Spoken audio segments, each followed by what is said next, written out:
So if you know what's going on with Blizzard, you know they're being sued by California for a toxic environment that includes sexual harassment, among other things. And in their response, they said this does not represent who Blizzard is. Yes, it does. And it has for a long time. Since my first day back in 2012, I was sexually harassed, and women have it way worse. One of my employees was told by a technical director to her face in front of witnesses during one of these cube crawls that absolutely do exist, that he didn't like her because she wasn't giving him head. When an employee was sexually assaulted at a holiday party, we had to fight tooth and nail with HR to get them to take any action, through which they victimized her and blamed her.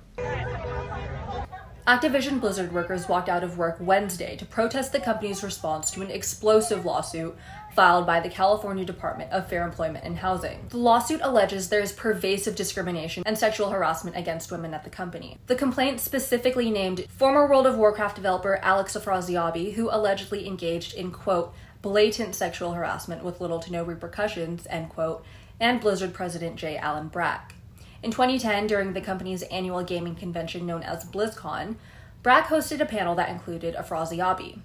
A clip of that panel then went viral after Afraziabi and other top developers were heard mocking a fan who asked that the female characters in World of Warcraft be less sexualized. I love what you guys done with Little Crest. I love the fact that you have a lot of very strong female characters.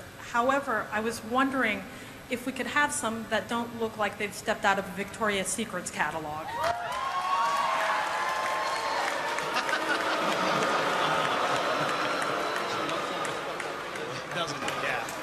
What do you mean? Wait. Which catalog would you like them to step out of? We feel you, and we want to vary our female characters, absolutely. So, yeah, we'll pick different catalogs.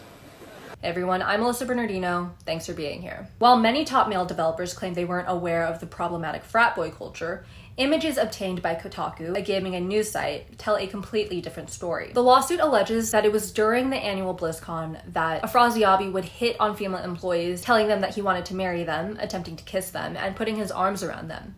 This was in plain view of other male employees, including supervisors, who had to intervene and pull him off of the women. Afraziabi was so known to engage in harassment of females that his suite was nicknamed the Cosby Suite, after alleged rapist Bill Cosby. The room was reportedly a booze-filled meeting spot where many, including Afraziabi, would pose with a picture of Bill Cosby.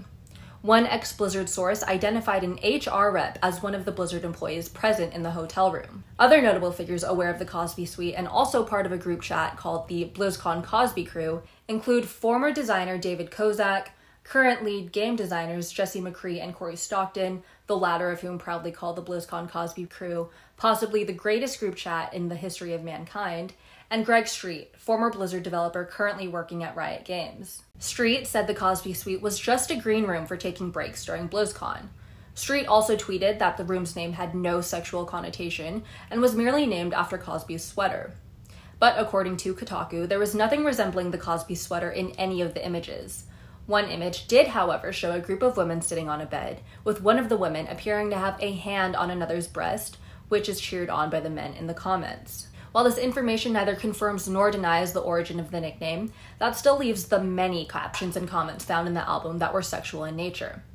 When news first broke out about the lawsuit, the company issued a statement calling the framing of the allegations distorted and, in many cases, false. It was only after more than 2,000 current and former employees signed onto an open letter rebuking the company's handling of the allegations that CEO Bobby Kotick said the company's previous statement was tone-deaf. The employee letter stated, categorizing the claims that have been made as, quote, distorted and in many cases false, end quote, creates a company atmosphere that disbelieves victims. But hey, boys will be boys, right?